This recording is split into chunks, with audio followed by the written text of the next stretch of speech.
உங்களுக்கான இயேசுவின் அற்புதங்கள். வானத்திலும் பூமியிலும் சகல அதிகாரமும் எனக்கு கொடுக்கப்பட்டிருக்கின்றது. மத்தேயு 28 அதிகாரம் 18. என் அன்பு சகோதர சகோதரிகளே, ஆண்டவர் நாமத்திற்கு ஸ்தோத்திரம். தினம் ஒரு ஜப வழியாக பேசிக்கொண்டிருப்பது உங்கள் அன்பு சகோதரன் பிரபு.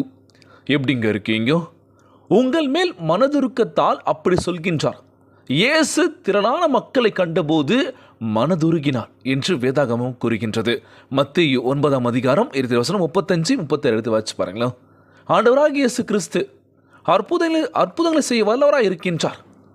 எனக்கு எதுவுமே இல்லை, வாழ்க்கையில் என்னை விட்டு எல்லாமே போயிடுச்சு, ஓஹோன்னு வாழ்ந்துட்டு இருந்த பிரதர். கேட்குறவங்களாம் அள்ளி அள்ளி கொடுத்துருந்தேன். ஆனால் இப்போ நான் கஷ்டப்படும் போது உதவின்னு போய் கேட்கும்போது யாருமே உதவி பண்ண முன் வரலை. ஆனால் ஒரு காலத்தில் நான் கொடுத்துருந்தேன், கொடுத்து இப்போ நான் எதுவுமே இல்லை, எல்லாமே இருக்கேன். ஆனால் எனக்கு உதவி பண்ண யாருமே இல்லையே, கலங்கி நிற்கிறோம்ல. கவலைப்படாதீங்க, நிச்சயமாக நம்ம ஆண்டவராகிய இயேசு கிறிஸ்து உங்களுக்கான ஒரு இடத்தை வச்சுருக்கார்ல. கண்ணீரை துடைக்கின்றார், துக்கத்தை சந்தோஷமாக மாற்றுகின்றார். வானத்திலும் பூமியிலும் சகல அதிகாரமும் எனக்கு கொடுக்கப்பட்டிருக்கின்றது. ஆனால் நீங்கள் எதை பற்றியும் கவலைப்படாதீங்க. தனிமையில் உணர்றீங்களா? ஆண்டவராகிய இயேசு கிறிஸ்து தனிமையை கூட உங்களுக்கு இனிமையாக மாற்றப் போகின்றார். நீங்கள் என் நாமத்தினாலே எதை கேட்டாலும் அதை நான் செய்வேன் என்று வாக்கு கொடுத்திருக்கின்றார்.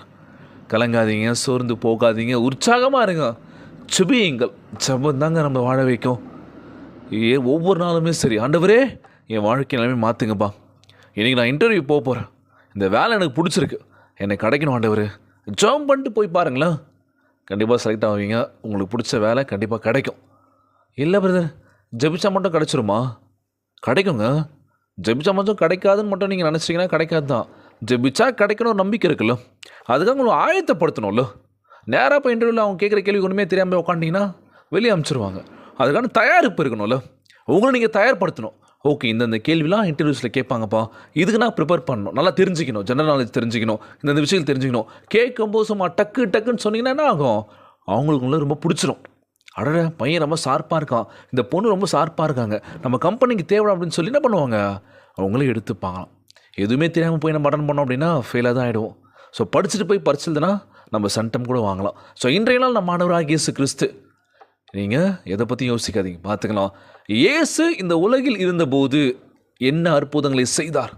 முதலாவது, அவர் ஒரு கன்னியின் வயிற்றில் பிறந்தார். மத்தேயு 1:18.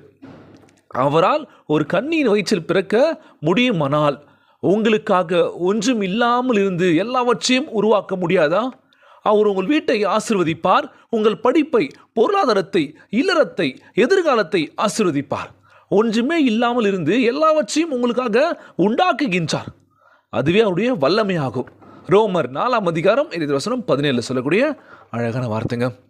கானா ஒரு திருமணத்தில் திராட்சை ரசம் தீர்ந்துருச்சு, என்ன பண்ணுறதுன்னு தெரியல. அன்னை மரியாதை சொல்கிறாங்க, நீ போய் என்ன பண்ணுப்பான்ட்டு. அங்கே கீழ்ப்படுதல் இருந்துச்சுல. இன்றைக்கி எத்தனையோ பெற்றோர்கள் பார்த்தீங்கன்னா என் பசங்க சொல்கிற பேச்சே கேட்கறதில்ல. எதை பண்ணக்கூடாதுன்னு சொல்கிறோமோ அதுதான் பண்ணுறாங்க பிரதர். ரொம்பவே கஷ்டமாக இருக்குல்ல. கீழ்ப்படுதல் இருந்துச்சு வாழ்க்கையில் அப்படின்னா நீங்கள் நல்லா இருப்பீங்கல்ல. கண்டிப்பாக நல்லா இருப்பாங்க எல்லாருமே. நீங்கள் அவர் நோக்கி கூப்பிடும்போது இயேசுவில் நாமத்தினால நீங்கள் எதை கேட்டாலும் தருவேன் என்று சொல்லியிருக்காருல்ல, கண்டிப்பாக கொடுப்பாருங்க. இயேசுவின் வல்லமை உங்கள் வாழ்வில் பாயும், சுகம் வரும், நீங்கள் குணமாக்கப்படுவீர்கள். Price Lord. இன்றைய நாள் ஜெபம். உலகில் வாழ்கின்ற எல்லாருக்கும் நம்ம ஜெபிக்க போகிறோம். முதலாவது, நோய் நொடினால் அவதிப்பட்டுருக்காங்க பார்த்தீங்களா? ஐயோ, இந்த நோயெல்லாம் என்னை விட்டு போகாதான்னு சொல்லி அவங்களுக்காக ஜெபிக்கலாம். கணவன் மனைவிக்குள்ளே ஒற்றுமையை கொடுங்க, சமாதானம் கொடுன்னு சொல்லி கேட்கலாமா? கண்டிப்பாக கொடுப்பாருங்க. ஒவ்வொரு குழந்தை செல்வங்களாக ஜெபிக்கலாம். உற்றார் சொந்த பந்தங்கள் எல்லாருக்காக நம்ம ஜெபிக்கலாம். நம்ம நிறைய தேவைகள் இருக்குல்ல, நம்ம எல்லாருக்கும் ஜெபிக்கூடிய நேரம் இது. எல்லோரும் நல்லா இருக்கணும். ஆண்டவரே, வாழ்க்கையை பார்த்துக்கோங்கப்பா. இன்றைய நாள் ஜெபம். ஜெபத்திற்குள்ளாக பயணிப்போமா? எங்களை மிகவும் அதிகமாய் நேசிக்கின்ற அன்புள்ள ஆண்டவராகிய இயேசுவே, இன்றைய நாள் வாக்குறுதி வசனத்திற்காக நன்றி ராஜா. அன்புள்ள ஆண்டவரே, அன்போடும் மனதுருக்கத்தோடும் எங்களை நீ நோக்குவதற்காக உம்மை ஸ்தோத்திரிக்கின்றனப்பா. எங்கள் கண்ணீரை போராட்டங்களை, எங்கள் இதயத்தில் உள்ள பாரங்களை நீர் அறிந்திருக்கின்றீர் தகப்பனே. ஆண்டவரே, சகல அதிகாரமும் உமக்கு உள்ளது என்று விசுவசிக்கின்றனப்பா. தயவாய் என் வாழ்வினுள் வந்து எங்களுக்குள்ளான எல்லா புயலையும் அமைதிப்படுத்துவீராக. ஒன்றுமில்லாத நிலையில் எங்களுக்கு ஆசீர்வாதங்களை உண்டாக்கி என் தேவைகள் எல்லாவற்றையும் சந்திப்பீராக ராஜா. என் சரீரம், மனம், குடும்பம், எதிர்காலம் எல்லாவற்றையும் உம்மை சுகமளிக்கும் வல்லமை தொடுவதாகப்பா. விசுவாசோடு ஜெபிக்கவும் உம்மை முழுமையாய் நம்பவும் எங்களுக்கு கற்பித்தர வேண்டும் என்று ஜெபிக்கிற ஆண்டவரே. உம் சமாதானம், சந்தோஷம், அற்புதங்கள் எங்கள் வாழ்வில் புரண்டு ஓடுவதாக ராஜா. இந்த ஜபத்தை கேட்டுக்கொண்டிருக்கின்ற அன்பு சகோதர சகோதரிகள், என் அன்பான உறவுகள் எல்லோரையும் பார்த்துக்கோங்கப்பா. யாருக்கு இந்த கஷ்டங்கள் துன்பங்களை கொடுத்துடாதீங்க ராஜா. நோய் நொடியினால் அவதிப்பட்டு கொண்டிருக்கின்ற ஒவ்வொரு சகோதர சகோதரிகளை உமது கரங்களால் தொட்டு நோயில் அகற்றி போடுவீராக. உம்மால் கூடாத காரியம் ஒன்றுமில்லை ஆண்டவரே.